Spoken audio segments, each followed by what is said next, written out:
morning. Well, actually, yeah, still good morning. I'm thinking it's the afternoon. It is your girl, your diva in knowledge, Lady Mocha, represent Mocha's Cafe Day Pattern. So I'm always serving you wisdom, knowledge, and spiritual awareness.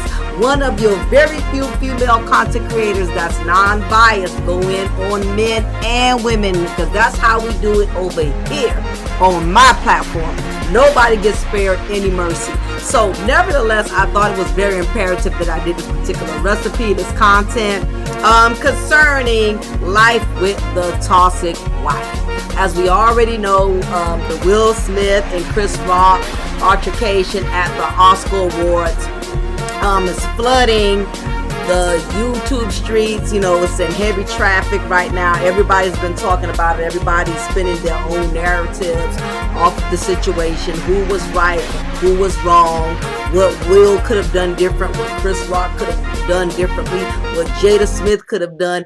Everybody has their own opinions. Everybody has their own logics on what should occur, what shouldn't occur. But nevertheless, I'm not here to go into all of that. I already did an upload. I gave my intake on the situation, but I wanted to go into something a little bit deeper. Me being a wife of 23 years, I know the tenacity it takes in order to have not a perfect marriage, but to have a healthy marriage. There's no such thing as the perfect marriage. Anybody who tells you anything different, they're definitely leading you to destruction. You got all these dating gurus, you know, on the YouTube sector. You have all these dating experts. You have all of these relationship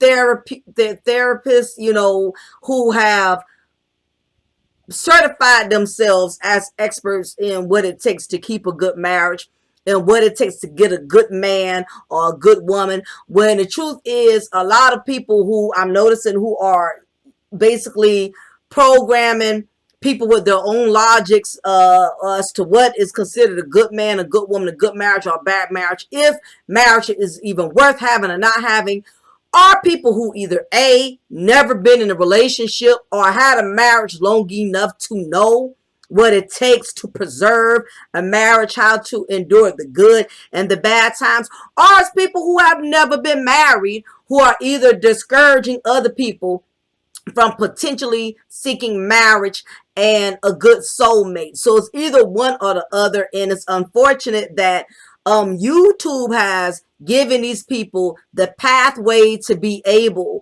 to assign themselves to be dating guru or dating coach experts as to what they consider from their experience. What is good man? What is good woman?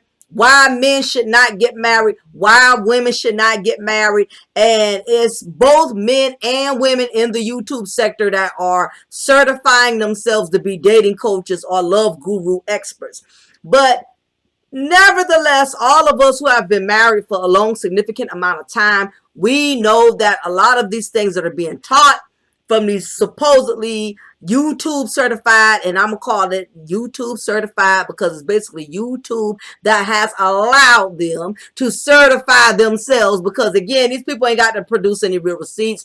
They ain't got to produce that they got any degrees, that they got any training and how to be a relationship expert, a therapist. They're just YouTube certified. They got behind the camera, got behind the keyboard, uploaded a couple of contents, and because they were saying things that people wanted to hear, or people who's already dead set against marriage or dead set against relationships, and basically they have certified themselves just based on the fact that they have viewers and subscribers. But those of us who have been married in the real world know that there's a lot of false narratives that are being preached, that a lot of people are being taught unrealistic expectations. There's no such thing as a perfect woman. There's no such thing as a perfect man.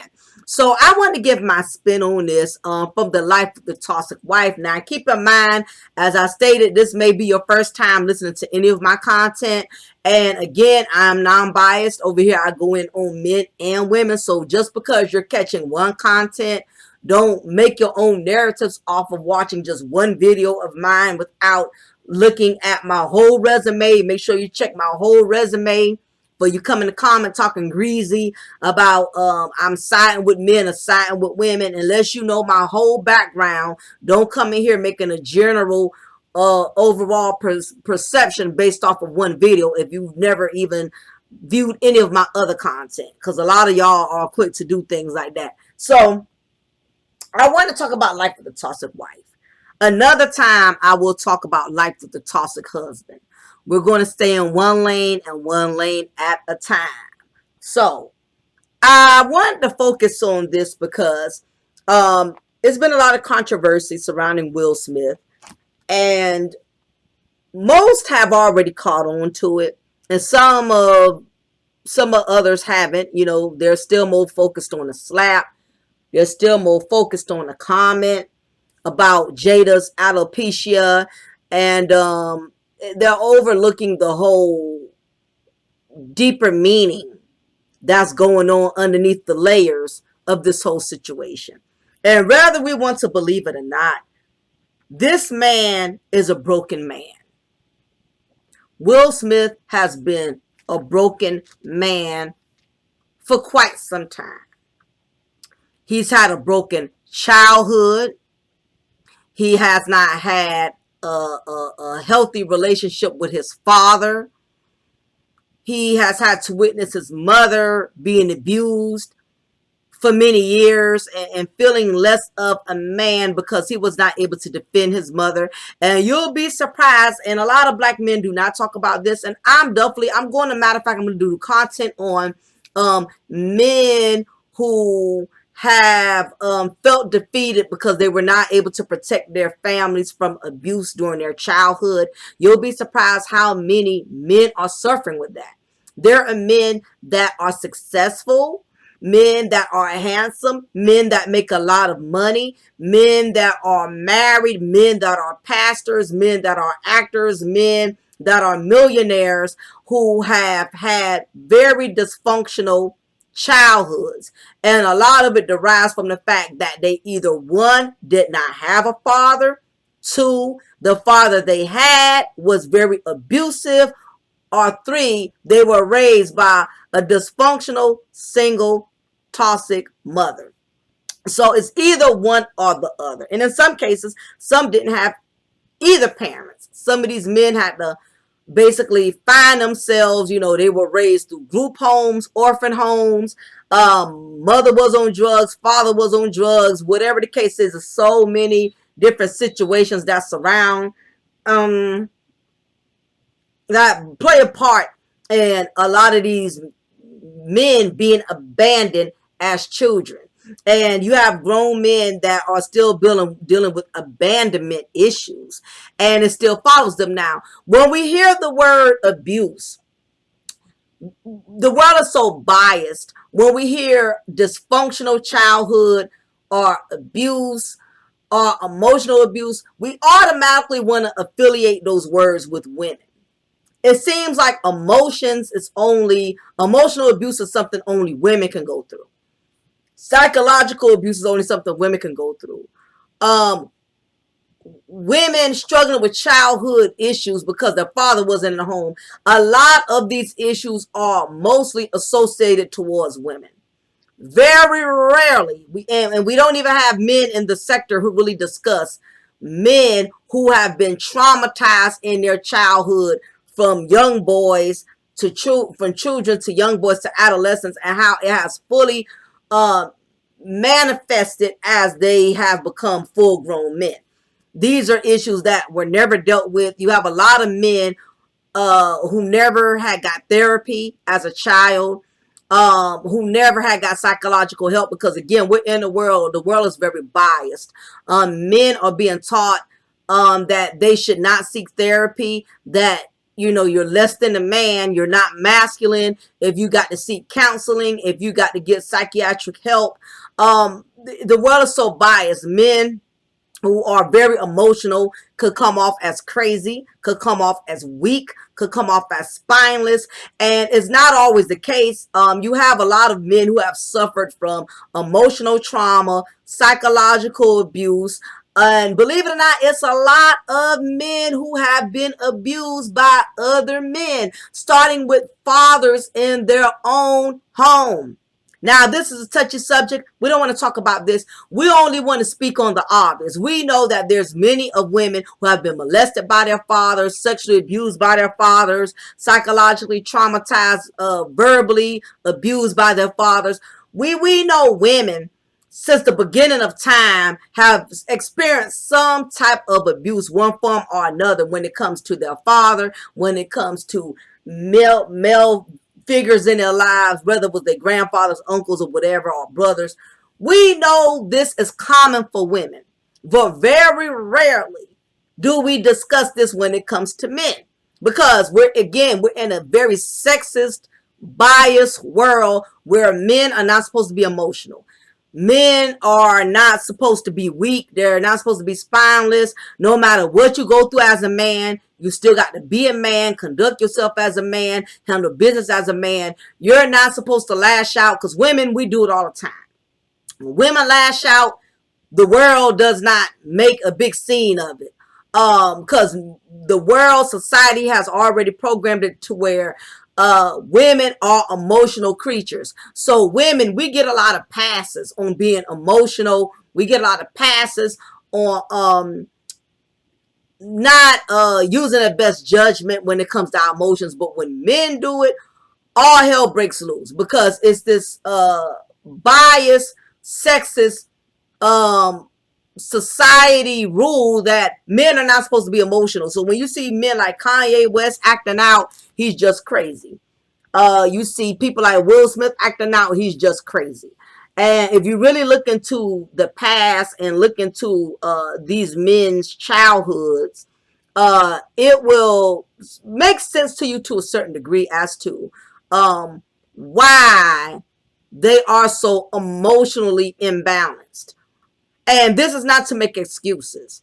This is not to say because a man has had endured emotional trauma, psychological abuse from his father, and I have no father, that we should give him a pass. We should give him empathy. We should allow him to be combative. We should allow him to be abusive. This is by no means condoning it, not saying that a man is violent or he's beating up on his wife, because as a young little boy, he witnessed his father beating up on his mother. So it has become a normalcy for him. And that may play a factor, but at the same time, we cannot use that, and I refuse to use that as an excuse as to why you have a lot of these men who are becoming troubled individuals. So with that being said, these type of men are drawn to women that are very much, if not this troubled exactly how they are, or if not more. And it's that trauma bonding theory that a lot of us are aware of. Most people's, by human nature, we are drawn to people who can identify with our pain. Broken people are drawn to broken people. Abused people are drawn to abused people. And the reason we're drawn to people that are broken like us is because we've learned how to normalize it. Whether if it started from our childhood, we were in most cases it has started from our childhood, being raised in a dysfunctional family structure in which you have seen mom, daddy yell, scream, slap mama whenever mama didn't cook the meal that he wanted her to cook, or she didn't iron his clothes correctly. A lot of people, don't look at their success right now. A lot of these people that are so successful, that are have accomplished so much in such a wonderful season in which they have become successful actors, athletes, own their own businesses, produce their own shows. It does not mean they have not experienced some form of trauma. But what some people do with their trauma is they replace it with success. Believe it or not, most success is driven off of trauma. Now, this is not to say this is the case with everybody who's successful. This is not to say that everybody who's successful is because they have experienced being abused or they have experienced some type of dysfunction. No, this is not the case with everyone and everybody, but it does play a significant role. A lot of people found success through depression. Success trauma could do one or two things. It can either paralyze you in a sense in which you can never better yourself. You are holding on to that pain, holding on to that trauma to where you cannot move forward with your life. You cannot function as far as being a productive citizen into society. Some people can never recover from trauma. They either drinking alcohol, then become alcoholics because of it, become crack or meth addicts because of it. A lot of people have used a lot of these satanic worldly devices to cope with their pain when they experience some type of trauma. You have others like Will Smith or Kanye West who have used their pain to drive them to be bigger and better. But what tends to happen is until you really deal with that trauma, until you really deal with the pain and the rejection and things that you have gone through as a man in your childhood, it doesn't matter how much success you have in other areas. You may be a wonderful actor, wonderful producer, wonderful father to your child, wonderful, but at the same time, you're failing in other areas that are the most meaningful. For instance, Will Smith is doing great as an actor, as a celebrity. He's making millions. You know, he has all these movies. He has a brand. He has his own production company. Yes, he's successful and great in those areas. But in other areas in his life, he's not as successful. He's actually feeling defeated. And the worst thing for a man, and I don't know if any of these men want to co-sign with me, the worst thing is to know you've finally reached a plateau of success. You finally overcame the struggle that a lot of men were not blessed to be able to overcome. You finally climbed that ladder. You made it. You have arrived to a place of success. And with all of that, with all these accolades, with all of these people praising you, with all of these women desiring you, to all of these other men envying you, wanting to be like you, wanting to be in your shoes, you are still feeling defeated in other areas of your life. And there's nothing more painful for a successful man to know in the areas of his life where he wants to be treasured the most, where he wants to succeed the most. That is the very area in which he is failing the most. Yes, I have millions. Yes, I am A+ celebrity status. Yes, I'm well known. Yes, I'm popular. Yes, I can provide for my family. I can get my wife the most expensive house. I could put my kids in any college, university. I have everything that most men would desire and dream to be able to have. I have it all, but at the same time, I still feel like a failure. I'm still losing. How's it I'm the champion over here, but I'm a chump over there? I'm not supposed to fail. I've reached the highest point in my life in which I have overcame the financial struggles. I got the fame. I got the notoriety. People respect me as an artist. They respect me as an actor. They respect me as an athlete. They respect me as the owner of my own business. And I'm still feeling like I'm losing. I'm still feeling like a loser. Because the one thing I want the most, the one thing that means the most to me, I failed in that area. And one thing about successful married men, men who have wives, now I'm talking about single men, married men that are successful. The worst thing that can happen to a successful man is to be married to a toxic woman. I don't care how much success a man has, how much popularity, notoriety, whatever greatness he has. His downfall is when he decides to share that success with the wrong woman.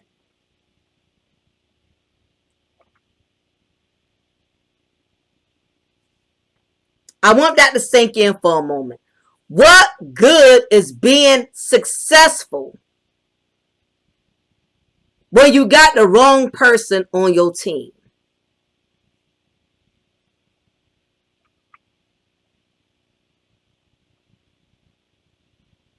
It contaminates, it pollutes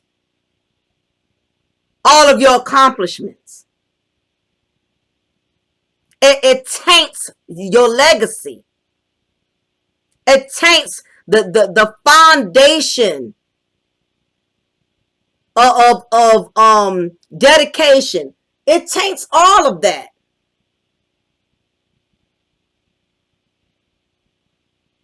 What makes a good man successful is knowing that he has a good woman who has his back, and knowing that he has a good woman that has his best interests at heart. What makes a man sleep peaceful at night on top of his success is knowing that the same woman that's sleeping in the same bed with him adores him for who he is, when it's just him and her in that room alone at night, when there's no audience, no red carpet moment, where he got to put up this front, where he feels safe, where he can be transparent, let his guard down, and knowing he's in the presence of a woman who wants nothing but the best for him. And the most important part of this is that, again, like I said, you know, I've done several other contents on how men need to be appreciative of women as well. So, you know, again, before you run with the narrative of this one video, keep in mind I've also spoken for women as well, that wives should also be appreciated and should also not be taken for granted. But let's stay on one lane. So, life with the toxic wife. How high value beta males fall prey to the toxic alpha females. Again, you have a lot of these broken men that are broken from several different factors. Rather, again, if they didn't have a father in their life, or the father they did have, because let's face it, just because a man has had a father in his life does not mean he was getting the love and he was shown a good example of what a good husband is supposed to be. I personally know men who have had fathers in their lives that were more dysfunctional than their mothers. Now, I know a lot of you men, y'all don't want to talk about this. Y'all want to talk about the majority of men that are dysfunctional is because of a single mother. But let's not get it twisted. There are some dysfunctional fathers who did not do what good fathers did. Good fathers provided. Good fathers came home, showed their kids attention, didn't just leave it on the mothers to do. Good fathers didn't only talk to their children when it was time to discipline them.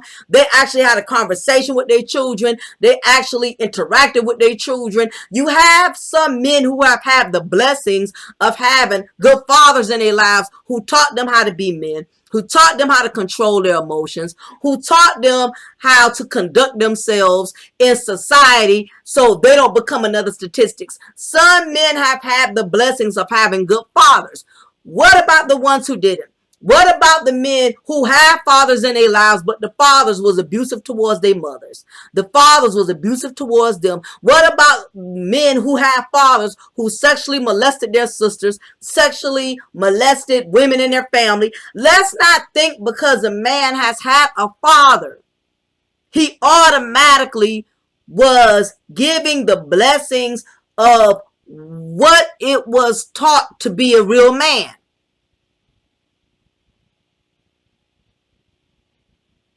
Let's not make that assumption. Know how many men as little boys were traumatized because their first love, which is their mom, They witnessed their mom getting slapped by their fathers, getting punched by their fathers. And you know how traumatizing that is as a child, as a young male, to see your father, a man who's supposed to be a reflection. You're a carbon copy of this man. You have his genetics, you have his hereditary, you have his facial structures, you have his nose, you have his eyes. You seeing this duplicate, older replica of yourself beating on something that created you.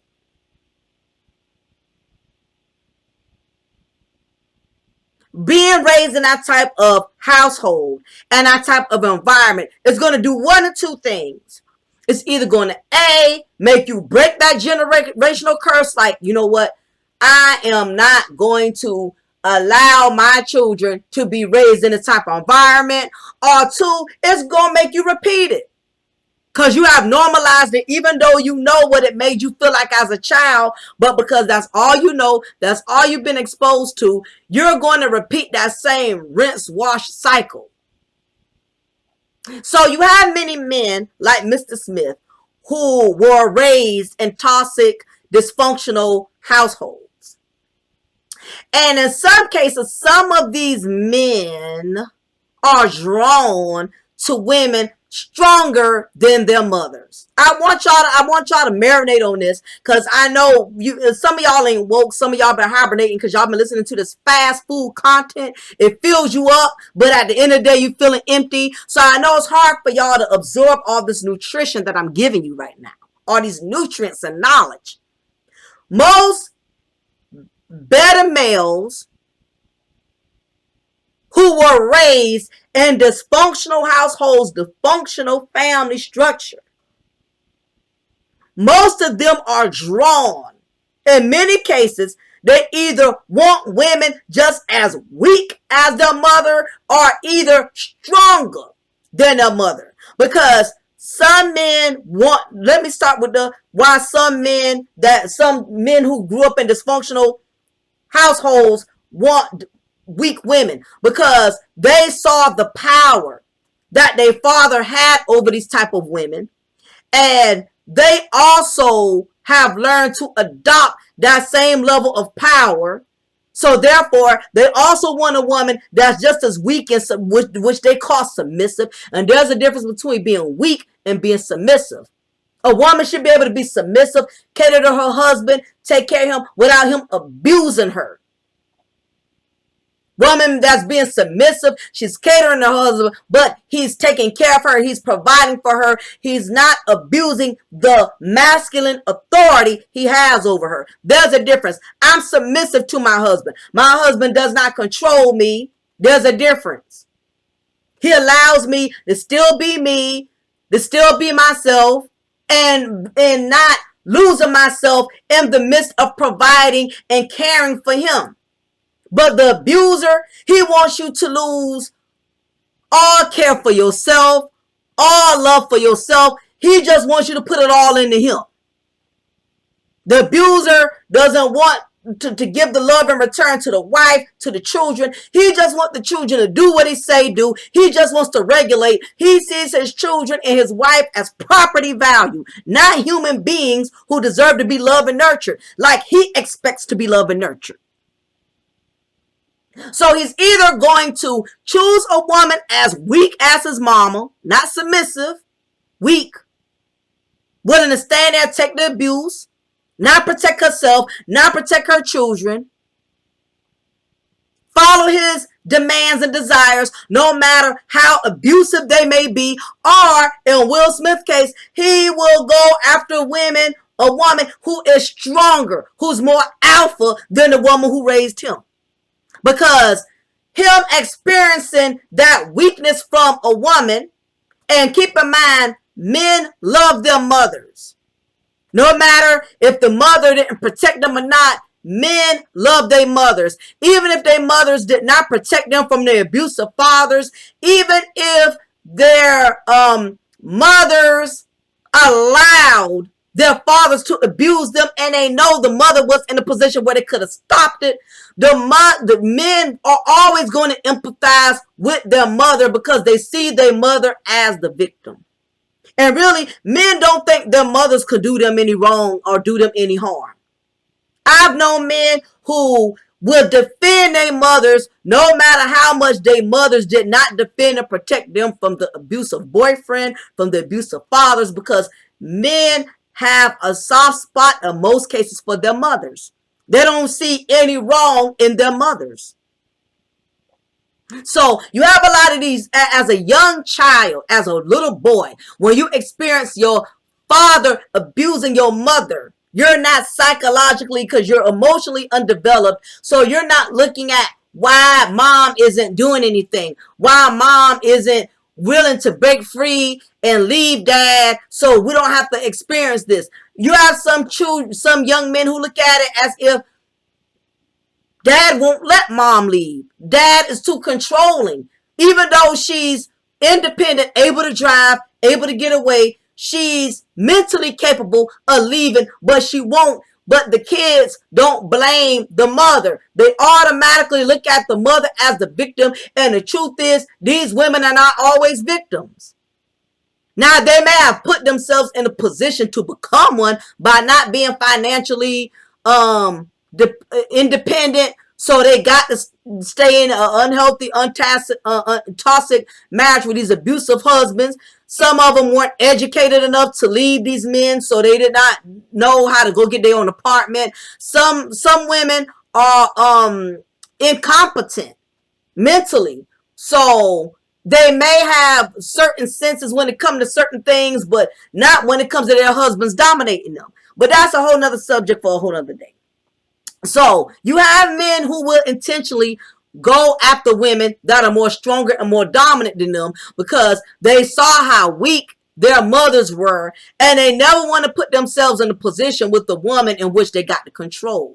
Because they saw what it was like when their mother had to be controlled. They saw what it was like when their mothers didn't defend themselves. So they go and get the complete opposite of the woman that raised them. And they get a woman that's more stronger, more dominant, ain't going to take your sugar, honey, iced tea. What I say is going to go. They recognize that as strength. And just like you have some women who tolerate all type of abuse from men because they don't see it as abuse, they see it as love. You have some men, they see abuse not as love like women do, but they see abuse as strength. Like, this is a woman that's strong. This is a woman I know that's going to stand for me. This is a woman I know that's not going to let no man run over her. Okay, all of that is wonderful, but guess what? Do you not know that also means you? Not only she's going to be big and strong on everyone else, but she's also going to be big on you. It's all right for somebody to be strong and dominant, but this is the problem. She's going to apply that same strength to you when she's trying to dominate or manipulate you or have her way with you. You have a lot of spineless men that are married to women that have defamed them, embarrassed them, have basically tarnished the last name that was given to them through marital vows. It's a lot of men that are walking around here acting dominant, acting like they're well together because they have the success. And underneath all that success, they are feeling like a hot ass mess. They got all of these accomplishments, which is nothing but image that's camouflaging their brokenness. A lot of some of these high value beta males have learned to use image as a way into deceiving other people into believing they got it well together, but underneath all of that is a lot of brokenness. I don't care what anybody says. Will Smith is a broken young man, is a broken grown man. When he was crying as he accepted that, as he did his acceptance speech at that Oscar Awards, all I saw was a little boy crying out for help under brokenness, because Out of all the success he had, his marriage is not one of them. That is one of the areas in which he failed. He knows it, and he has embedded himself in it. He has invested so much of his mental, emotional, psychological in it to where he does not want to see a way out. His brokenness has trapped him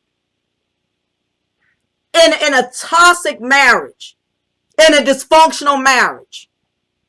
No different than a woman that's so broken and does not have the courage to leave her abusive husband. And I know everybody says, well, just leave, just divorce. Anybody who's been married for a long time knows it is not that simple. Because when two marry, like the Bible says, two comes together as of one. So when the divorce is really the death of a marriage, it's the death.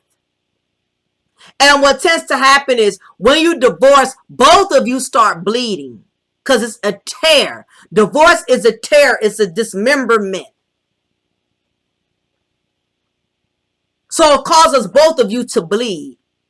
Now, this is not to say that people should not divorce. Sometimes it is better to bleed, to divide and bleed, but eventually you'll heal in due time because there's nothing else there. The relationship is no longer intact for the both of you, or at least one of you to be suffering.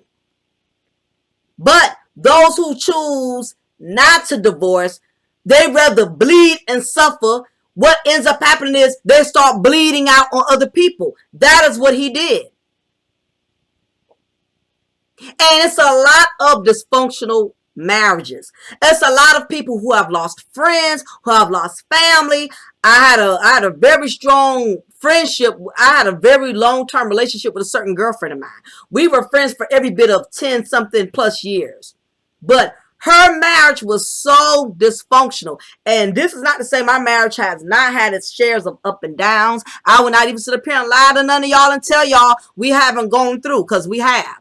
But what I can say is whatever issues we went through, we always tried to work through them, and we've never allowed other people, we've never put other people in a position in which our marriage has become a burden to them, where it started spilling over into other people becoming miserable, into other people getting themselves emotionally involved and emotionally entangled in our foolishness.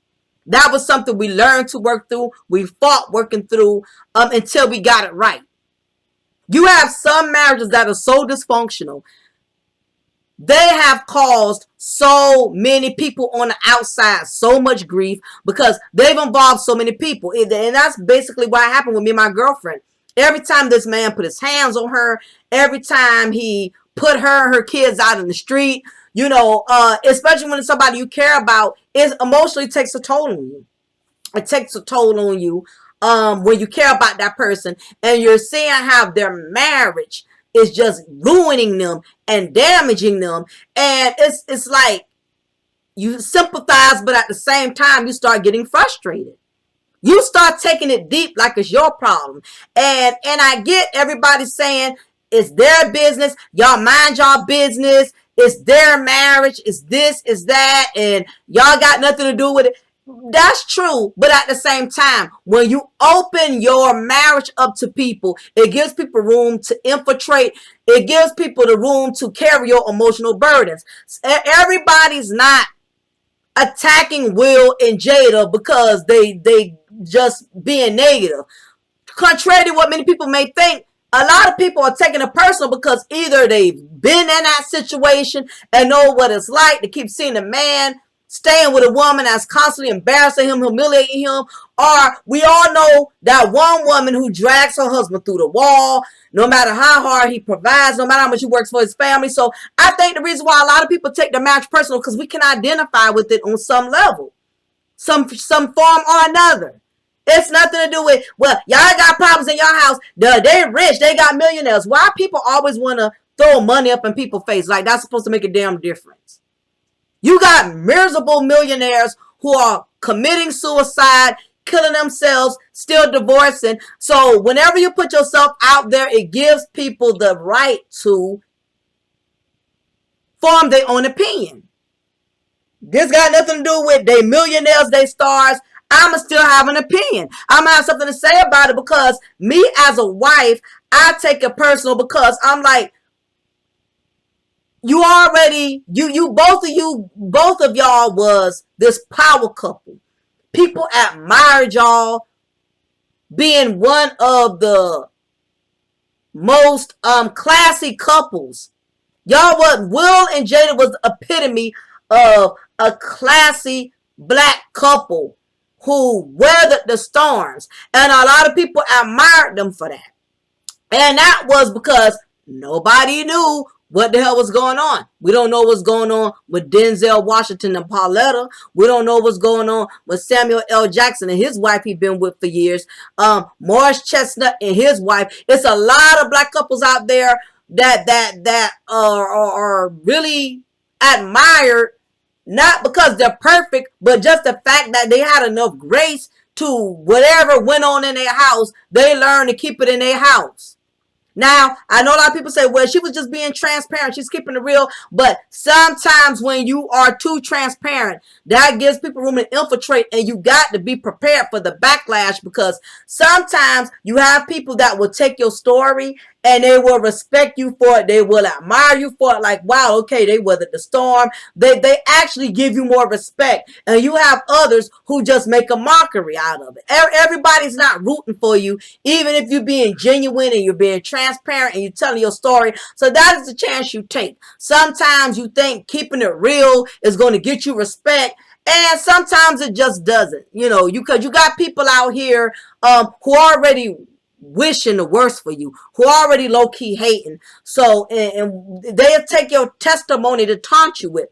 Some people will taunt you with your own testimony. And that's what's going on here. But I don't even think people have a problem with you sharing your testimony. But the fact that you were so proud and honoring and displaying the disrespect you had towards your husband, that's what's making people look at you with the side eye.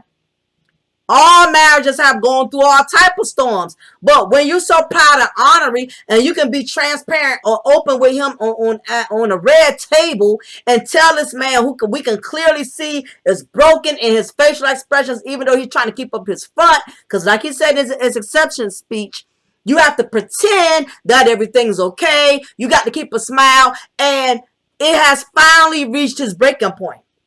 So you get men like this who pick up women that are stronger than them. And again, initially it's cool at first, but it starts taking a toll on you when this woman starts using her strength, not for you, but against you. To where you're becoming a weaker component. And you have a lot of these alpha females. They know how to identify the weakest link. I know someone personally in my family who has been married to the same toxic woman for every bit of 30, 40 years. And for one, you have to realize you got some men out here with low self-esteem. Like I said, just because a person is successful, it does not mean that they have high self-esteem. That just means they're successful. They love the work. They love what they do. But that has nothing to do with their self-worth. You can have all that success and still feel like garbage. So you have a lot of men out here who don't have the best of self-esteem. We know women, a lot of us struggle with self-esteem every goddamn day. That's why we're getting the Brazilian butt lifts. That's why we're going through all these psychological and physical changes and still not feeling worthy. But people don't want to talk about men who have low self-esteem because in this type of world, it's just not supposed to be. It's just not supposed to be. It's this masculine misconception that men don't have low self-esteem, and that is far from a lie. And I always say this, and I've always said this, you can tell a lot about a man based on the type of woman he chooses. Your mate pretty much defines what type of man or woman you are.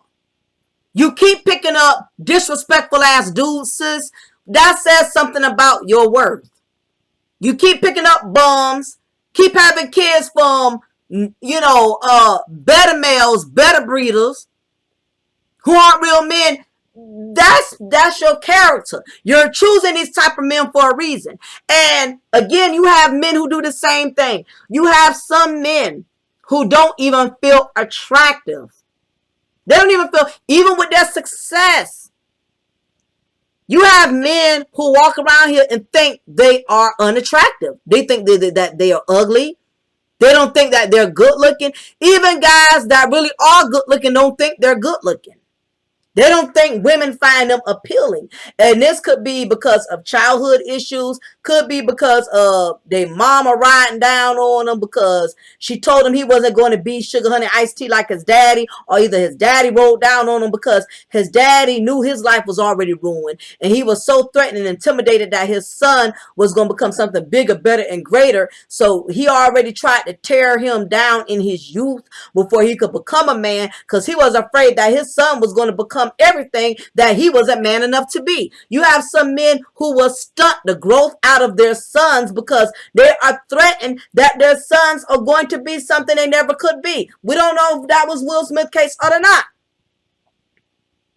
But you have men with low self-esteem and women, attractive alpha women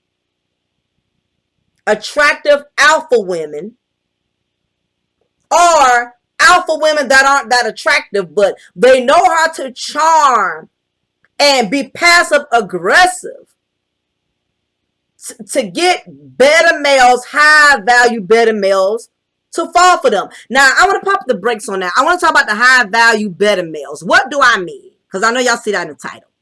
Meaning a man is successful as far his high value, meaning his success status. Again, he's accomplished goals. He has his own career. He owns his own business. He's an actor, a successful actor, a successful athlete, whatever. We know he's successful. In other words, he's making money through his success. He's financially well off. But underneath all that, he's a better male. He's spineless. And you have some men that are like this with multiple women. You got some men that are like this with every woman they meet. And you have some men, it just takes that one female that makes them weak and they fall prey to her. And you have a lot of women like Jada that are very smart, conniving, manipulative, but smart. They know when there's a man that's so infatuated with them that they can use it to their advantage. Again, I got 2 males in my family that are like that. Nice looking guys, decent. Could have had any woman they wanted. But the toxic alpha female, she knows how to get her claws into the weaker prey of men. These toxic alpha females, they know how to use their manipulative, they know how to use seduction to manipulate, especially if she's pretty.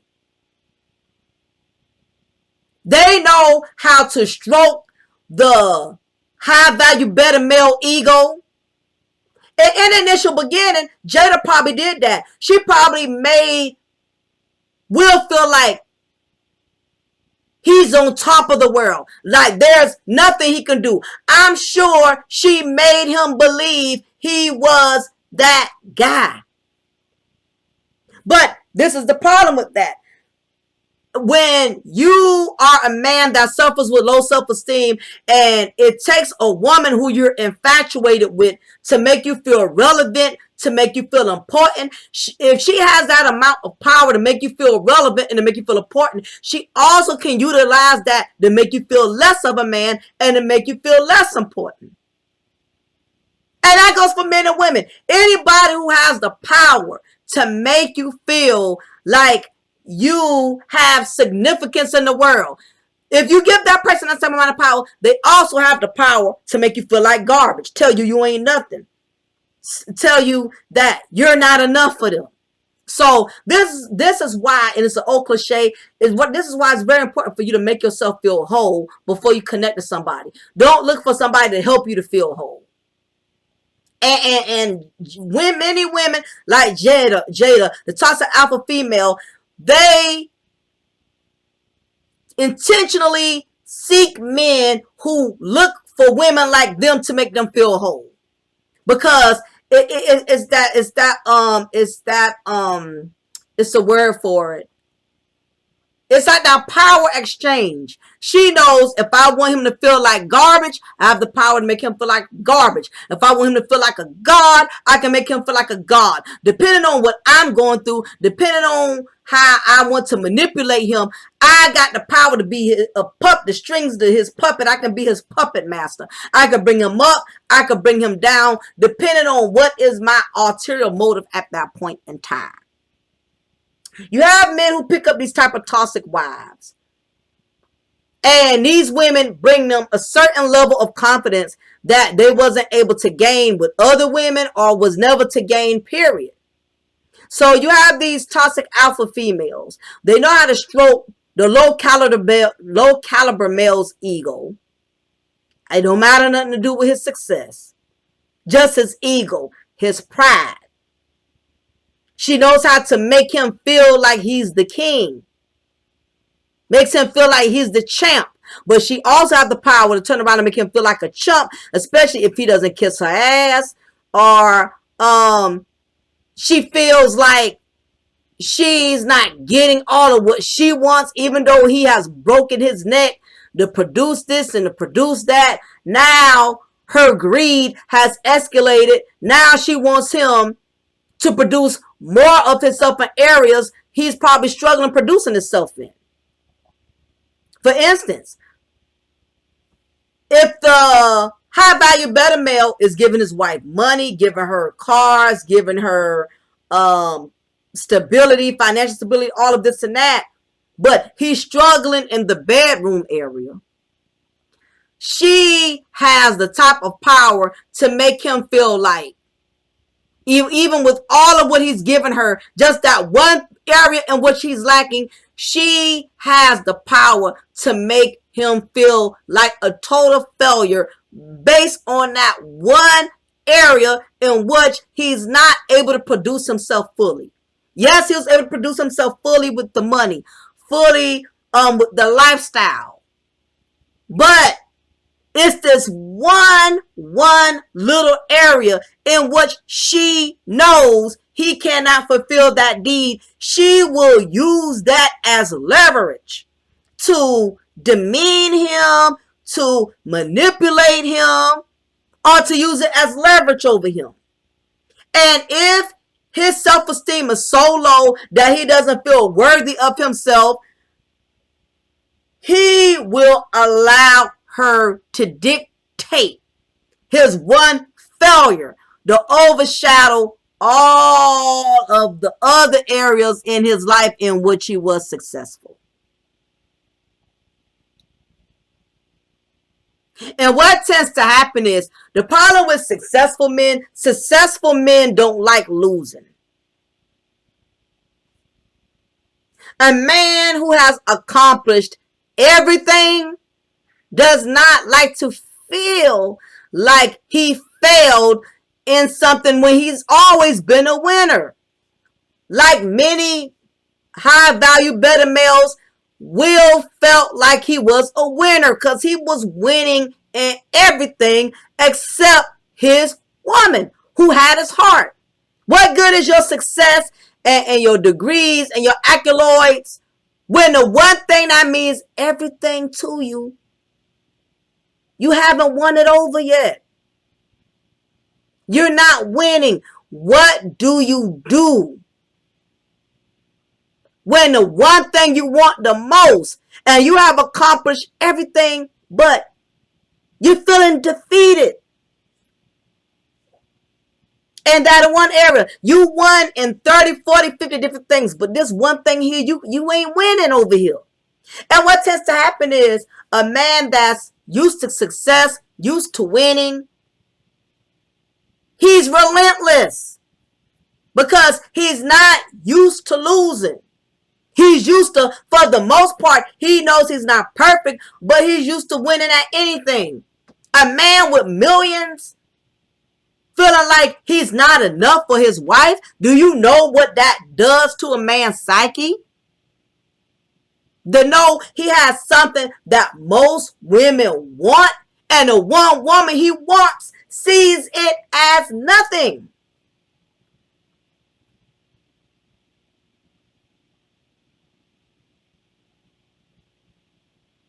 You gave her the world, and yet she treats you like you're a small part of her world.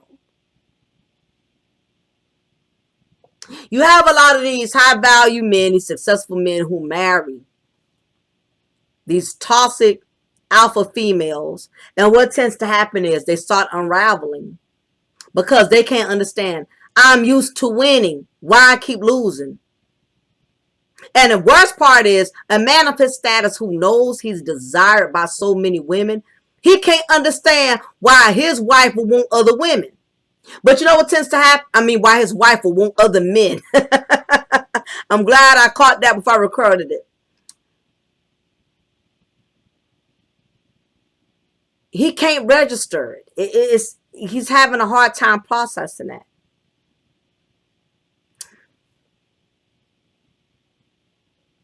He has all these different women that's desiring him. And even if he did, even if there was an open relationship or whatever the case is, I know a lot of y'all want to run with that. It don't matter. He even said that he is his wife happiness is more than him. Now, this is a man of success who said this. He said his job is to keep himself happy and to keep his wife happy, and for her to also find her own happiness. But he don't feel like he had to find his own happiness. You have some people that have become so infatuated with their companion that they're willing to suffer just to make that person happy. You have some men who love their wives more than they love themselves, to the point they're willing to be disrespected just to keep her in his grace, and to keep, to keep himself in her good grace, put it that way.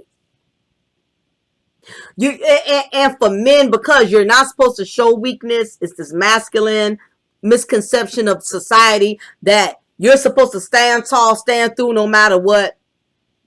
No matter how much he has been disrespected, he has learned to force himself to be comfortable in a miserable situation. No different than a woman that's been abused has learned to nest in her misery just by not making no waves. She knows her husband is abusive, so she's going to do whatever she can to work around that, to not get in his way. She knows her husband is a cheater, so she's going to allow him to cheat, mess around, and deal with other women, and she's going to let him cheat in peace. She's going to let him disrespect her just to be in peace. And I believe you have a lot of high value, better males like Will. They have learned to accept the disrespect just to be in peace. They know their wives are dominant. They know their wives are going to call the shots, are going to give them hell if they were to stand up to them. So they just learn to be miserable in peace.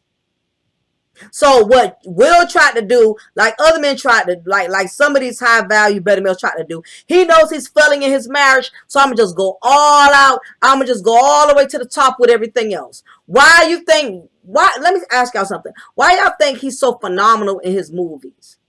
Why you think he's so phenomenal in his roles? Why you think Will Smith has always strived for greatness? He's trying to replace. He's putting so much greatness in everything else because he knows his wife is not going to see any greatness in it. Well, and this happens to a lot of married couples, the ones who want to be miserable in peace in their marriage because their marriage is more important than their well-being. Matter of fact, I knew a guy at my old job. He was having a lot of problems with his wife. She wanted to divorce him. She wanted out. You can tell he was one of those I would say kind of spineless type of guys, you know, kind of submissive, I don't know. And he knew how much his wife didn't want him around, but he was so in love with her. He was willing to allow her to dictate that. So what he would do is he would work a lot of hours at the jail. He put his all in other areas of his life because he knew that he was never going to be able to measure up to the man that his wife wanted him to be. But at the same time, he wasn't man enough to walk away and leave her. This is the reason why Will is so successful. Most of his success is driven off of the pain. It is driven off all the areas in his personal life in which he has failed. So to compensate for it, he's going to be successful in other areas. I'm failing over here, but I'm going to make sure I'm winning over there. But what's the use of winning in one area when winning in all these areas when the one area that means the most to you, you're not winning in that. And that is why he unraveled and couldn't conquer that marriage. But he knew he could conquer proving his love at that moment by running up on that stage and doing what he did. And the sad part is he may realize after all of that, he's still not going to convince her to believe that she is the man for him. Or now she may confirm, since he did something so extreme, even though all this time he felt like he was doing everything as a husband to prove his love to her, this time she may give him that praise that he's been looking for all of these years. But look at the cost that's going to come behind it. He probably felt liberated at that moment in which I have proven to my wife that I am a man, not only the man for her, I am a strong man for her. She could count on me to be there at her every beck and call, even though I am also being disrespected or being felt less of valued in the process. She's probably giving him that praise now, but he been looking for that praise for years. But look at what it's going to cost him.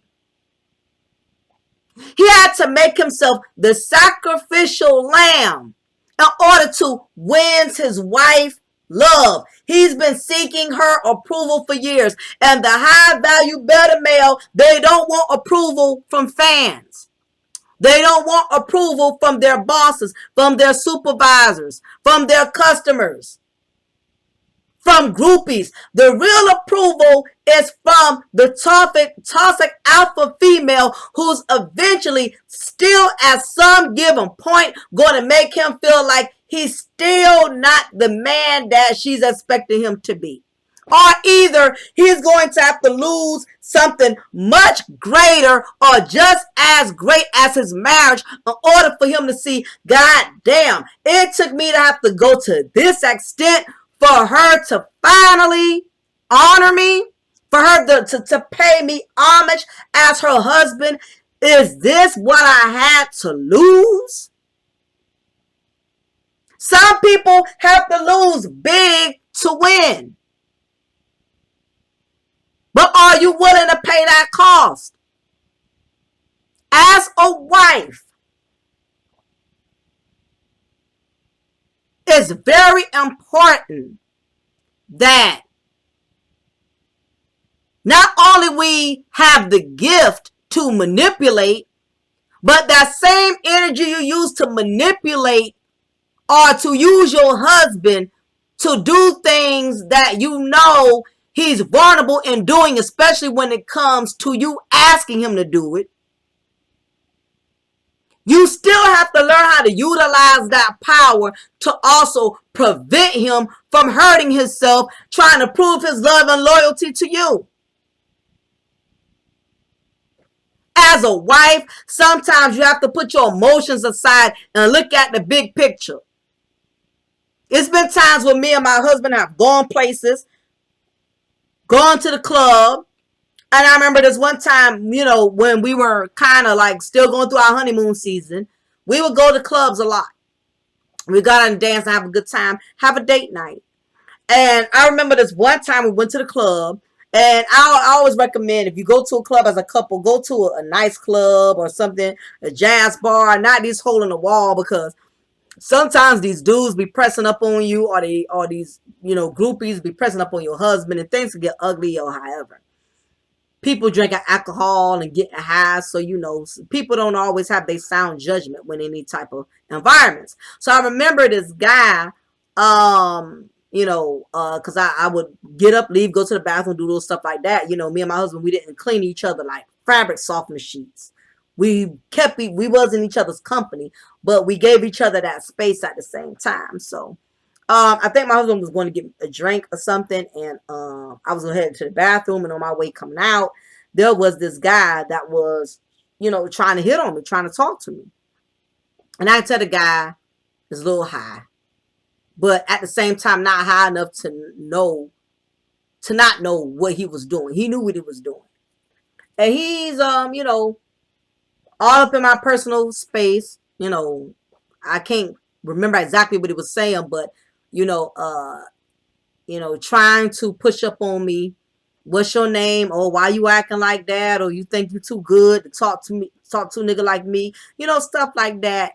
And my husband observed from across the room. He can tell something wasn't right. He was studying my body language. When you've been together a very long time, you know each other's body language. He could tell I was feeling uncomfortable. So my husband came over there, and he interceded in a gentle manner. He didn't come up there all hostile, provoking the situation, but he stood there, and the guy knew that, you know, I was with my husband, because the way my husband approached it, he just walked up there, stood there, like my husband didn't just right off the back get out of the pocket or say anything. He just stood there just to kind of see the guy's reaction. So the guy was like, oh, you with this so-and-so, you with this clown, da da da da da, this and that, blah, blah, blah, blah. You know, touching my husband's manhood. And my husband took his hat off. And I knew at that point he removed his hat because he was getting ready to dick this guy. Because now he's trying to humiliate his manhood.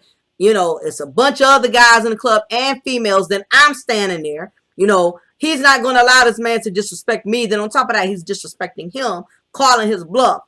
So I remembered both of them getting in each other's personal space. And I automatically stood in front of my husband and I pushed him away. And I didn't push him away in a sense of trying to protect the other guy. When I pushed him away, I was grabbing him with me. I didn't just push him away and stood there with the guy.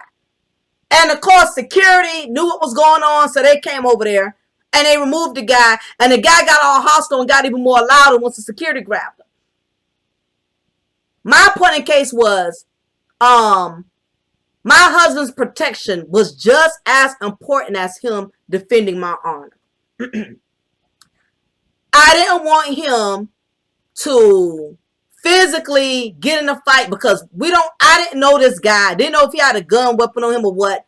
And I wanted my husband to come home safely with me. I did not want him to get into a physical altercation because I realized even though the guy was disrespectful to me, he was drunk, that was not my point in time to be emotional and get my husband to prove that he has my back. Because I already knew. I was sure enough of that, whether if he decked this guy out or not. Me as the woman, I had to emotionally put myself aside because I could have amped the situation up by making my husband feel like, oh, you're going to let this guy talk to me any kind of way? You're not going to defend my honor? Of course, had I matched that energy and told him that, he would have felt provoked to deck this guy out because for one, he got to prove to me he's not weak. For two, to all the other men standing in the room looking at how he's going to defend me, how he's going to defend himself. So to take that spotlight off of him, I automatically pushed him away so people could see that I physically did not want him to get hurt. It had nothing to do with him trying to prove his honor to me. They saw that he didn't back down from that fight, that I was the one indeed who interceded and pulled him away from it. So nobody looked at him sideways because he didn't come up there or because he didn't approach the situation. They knew, they saw that I was protecting him. So nobody looked at him like he was less than a man because they saw me pull him away. And before he could even react, security had got involved and removed the guy from the situation.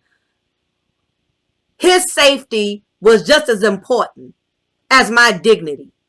Dignity, I can recover. I would have not felt safe that night had we went out to the parking lot and this guy wanted to prove a point and shoot my husband. Because I had to make him prove that he wasn't no punk in front of me. So he takes it up a notch. And again, we in a day and age where everybody don't handle things diligently like Chris Rock. Everybody don't walk away, especially when you in the streets. You got some guys who you embarrass them, you beat them up in front of their friends or something, or beat them up in front of their crew. They gonna come back and pop you. They not gonna take that L. So, in the heat of the moment, I thought about that for him. And I cared and loved him enough to put my pride aside because I wanted him to come home safely with me. It's a lot of women who have lost husbands, who have lost companions, who have lost someone meaningful to them, all because they was provoking a man to prove his masculinity. Well, you ain't no real man. And how you gonna sit up there and let this man say this, that, me, and blah, blah, blah. It's a lot of men in the grave trying to prove their masculinity. It's a lot of men in prison trying to prove their masculinity. And when they in both of these places, these women end up with other men anyway. And as a woman, as strong as Jada is, she could have took that lick. She could have took that lick. There come a point when you know your husband's worth, you know your man's worth, and you already know he has your back. He doesn't have to respond to every dude that gets out of pocket with you. Because truth be told, as a woman, I can stand my own. I don't need my husband jumping in my defense.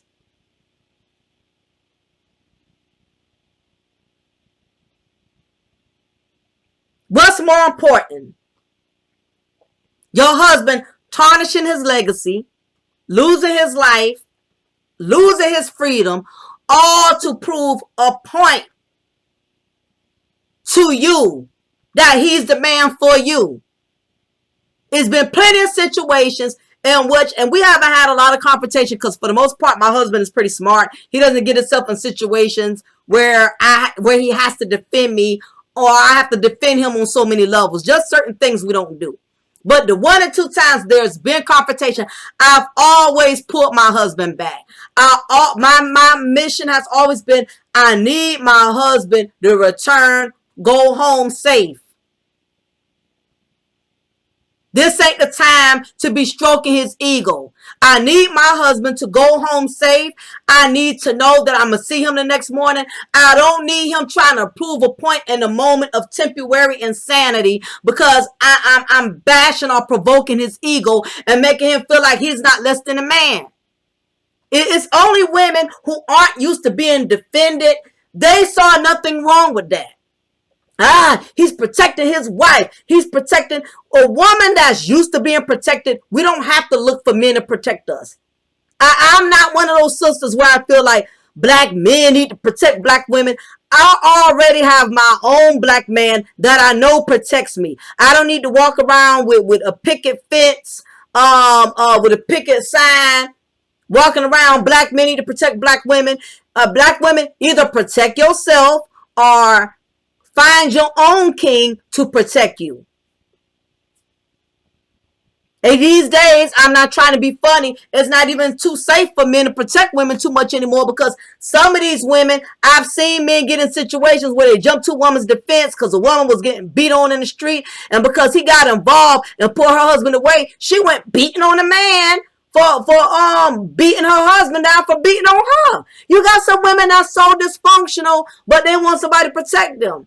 Now I do feel like there's times it's warranted if you see a woman that's helpless and a man, you know, out of nowhere robs her, snatch her purse, beats her down for it, and you stand there as a man. If you have that discretion and you feel like you need to get involved, I get that. But it's women who have been protected, and in the midst, they spit on the people to protect them. I have a very good girlfriend of mine. That's why me and her aren't friends anymore. This man has been verbally and physically abusive to her for years. And the one time God was close to deliver her out of that situation, had him removed from the home. They was going to fix it to where they was going to give her vouchers where she could get furniture, where she could get a new apartment. They was going to have it to where he's going to have to pay child support over $2,000-3,000 a month. She almost had it made to get away from this toxic dude. But you know what she did? When he realized all of what he was going to lose, and he was going to have to pay all his child support, and he was going to have to support her. He no longer was going to be able to control her with the money like he would if they were together. You know what he did? He put on this performance, boohoo cried, acting like he needed his family, acting like, you know, he put on this persona and said the words she always wanted him to say, and he was able to get right back with her. And you know what? She spit it on all of us who was supporting her on leaving him. All of us who was trying to protect her from being in such a toxic marriage. She had her friend, her other girlfriend, come to the court to testify. I was willing to talk to the detective. The detective reached out to me because I was on the phone a couple of times where he physically assaulted her. So I was a witness to that. Had all these people in her corner. And then when it came down to it, she went right back with them. And to this day, she is still with him.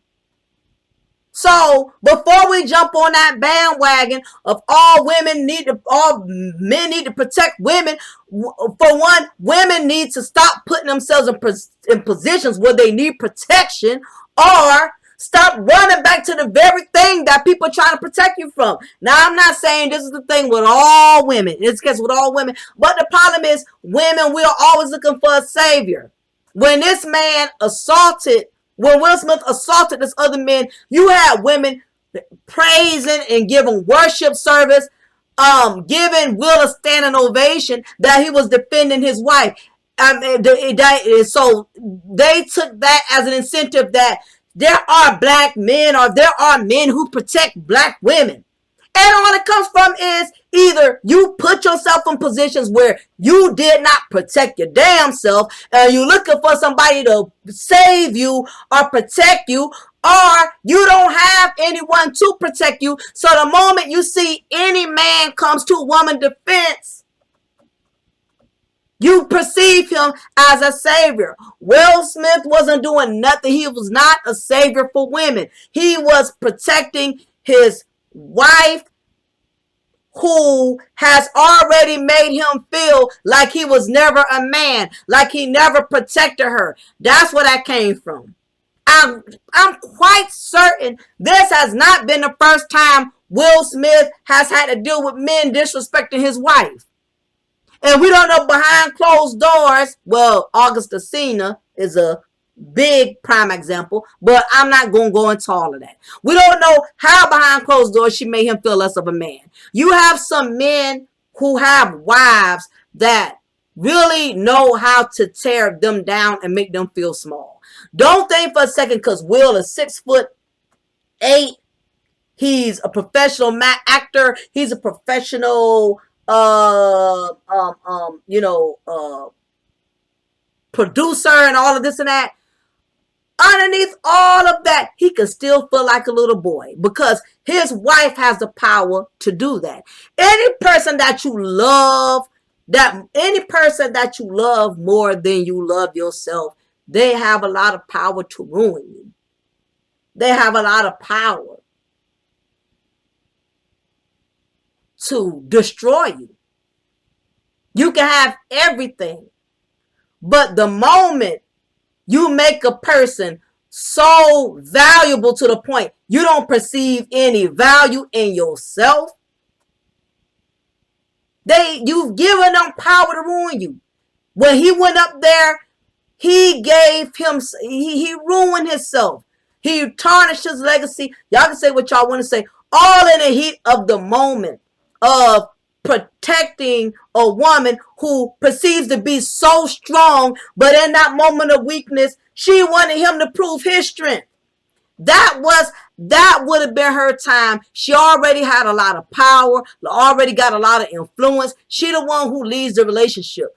She could have pulled him back, made him sit down, or had him to leave. There was 1,000 ways, because what's going to happen is, and it's already happening, she's going to feel the wrath of his demise. Because you got to remember, in marriage, two becomes as one.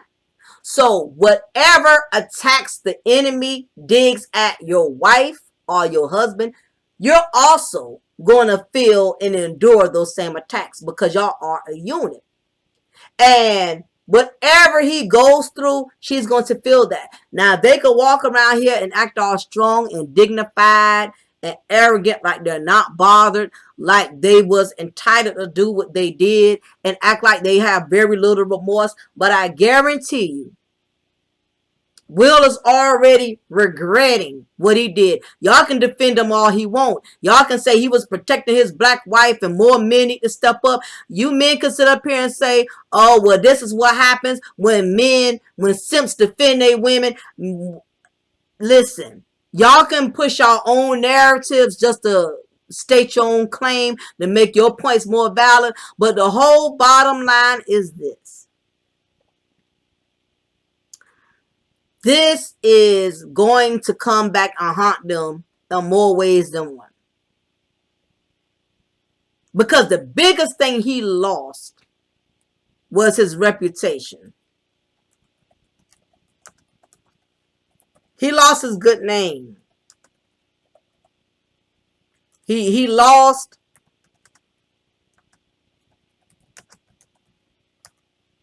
his clean-cut image.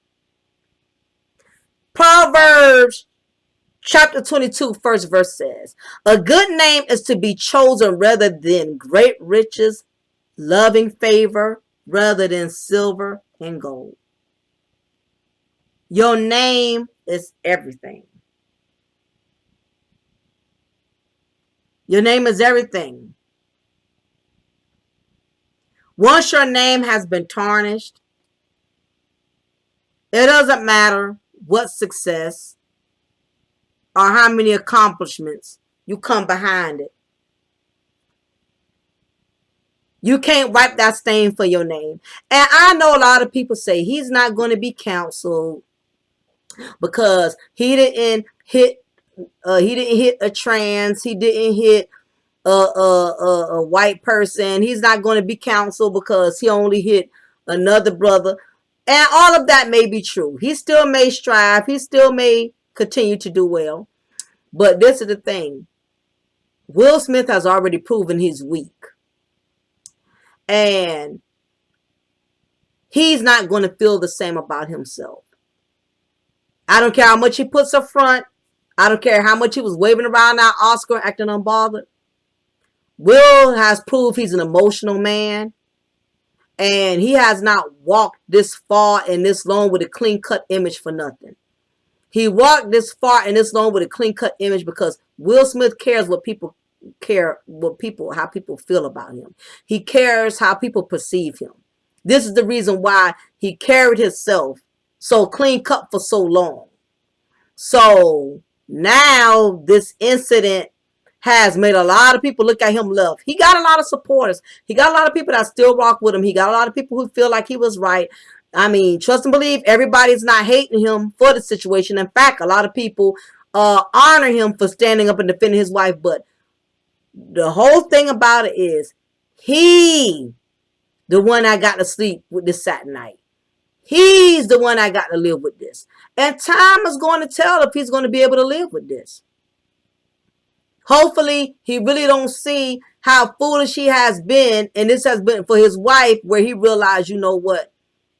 Now I really realize how much I've allowed this marriage to really take a toll on me. I might need to reconsider, leaving this woman. We don't know. Or he may hang in there no matter what, because he wants to prove a point. He don't want to think to believe he's a failure. He may hang in there, but the emotional and mental toll that's going to come behind it, I don't think he's going to be able to live with himself the same. I don't care what nobody says. Will Smith, even with his faults and flaws, he's not built to deal with this type of backlash. If he took something as simple as an alopecia joke and he allowed that to drive him through the edge, what is he going to do now? Do y'all not know people are really cracking on his jokes, really cracking on his wife? Look at comedian Corey Holcomb video. You got all these comedians, they're even more disrespectful. So I want to see how many other dudes he's going to physically assault. Because now all it did was boost up other people to really come at him even more. So time will tell how he lives with this decision that he has made. And I will also say this too, that wives, women, be careful with having your husbands to put themselves in a position to defend your honor. You can get a dead husband. You get a husband that's incarcerated, doing a life sentence. Or your husband can lose his whole legacy. Everywhere he goes, people are no longer looking at him for his status, his positive reputation he carried. All of that, she's going to have to live with it too. As women, we have the gift of what's called intuition. You should be able to see what's going to goddamn happen before it even comes into fruition. You as women, we have that third sense of, no, I need to get my husband out of this situation because he's going to snap. He's going to do something. I don't know what this man is carrying on him.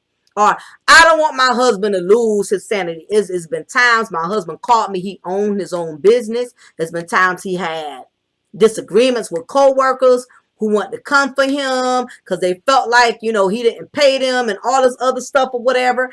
And it's been times where they called his bluff and he called me and he confided in me because he knows I'm not going to teach him or guide him into a wrong direction. He calls me because he knows I'm going to give him best sound judgment, even in his worst of moments when he can't see past the smoke. He calls me. I had this guy come on my job today. He disrespected me, and I told him he needed to be here at such and such time so we could start doing this project. He came 3 hours later. Then he had the audacity when it was payday. He's talking about he want me to pay him such and such amount of money, blah, blah, blah, blah. And as a woman, as his wife, I have that power over him to where I can either turn him up or help to calm him down. Your husband feeds off your energy. And so when my husband comes to me, which is very rarely, because he handles stuff most of the time on his own, he comes to me, I know he needs me. Because I'm about to do something stupid. I need my wife to talk me down. I need my wife to calm me down. And that's when, wife, you got to be the voice of reason. I had to tell him, look here, what's more important? Yeah, true indeed, he don't deserve that little $50. He don't deserve that extra money because he didn't work.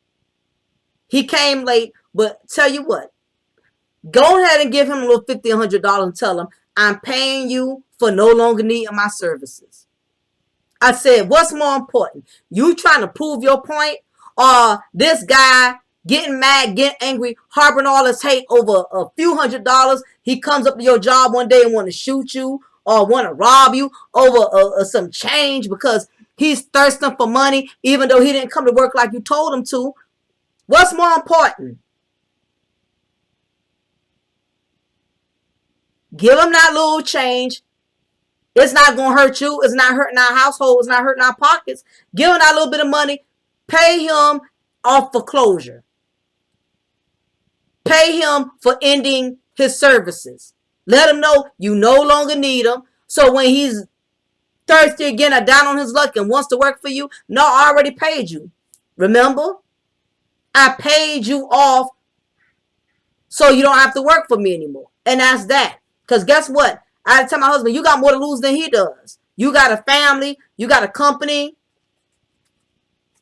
You got grandchildren. So, why would you so much try to prove a point over a little smoker, somebody you tried to help and give him a little work because he was hungry, tried to help him out, put a little money in his pockets, not for free. You had him to do some painting for you. You had him to clean up the yard for you. You gave him a little task, and now he still feels like you owe him. Just go ahead and give it to him, but don't look out for him anymore because you got too much to lose. And he's like, okay, you're right. You got a point. As wives, we got to be the voice of reason, not just the voice to manipulate when we're trying to get over or we're trying to prove to our family and friends how honorary our husbands are. So anyway, I'm going to get ready to shut it down. I know it's been an hour and 30 minutes. I had a whole lot to say about this because, again, me being a wife, I think it's very imperative that we understand that we have a lot of influence, and we should not just use that for manipulation. We should also use that for mediation. Be able to mediate. Bring that man down into peace. Bring your husband down into peace. Don't allow him to lose something so much greater over a few moments of proving his masculinity to you. So, anyway, I'm going to get ready to shut it down. I appreciate y'all for hanging out with me. This is your girl, your diva and knowledge, Lady Mocha, represent Mocha's Cafe. Make sure y'all hit that like button before y'all exit. It's free. Make sure y'all like, share. Please share the video. Look out for y'all struggle streamers, those of us who are under 10,000 subscribers. Look out. Make sure y'all share this content on your Facebook, on your Twitter, whatever page. Help us to get the following base that we need in order for our channels to grow and to continue to be successful. So y'all take care. I'll be hollering at y'all soon, and have a wonderful weekend. Hit that notification bell because I'm going to be uploading a lot more content over the weekend. So y'all have a good one. Take care. I'm out.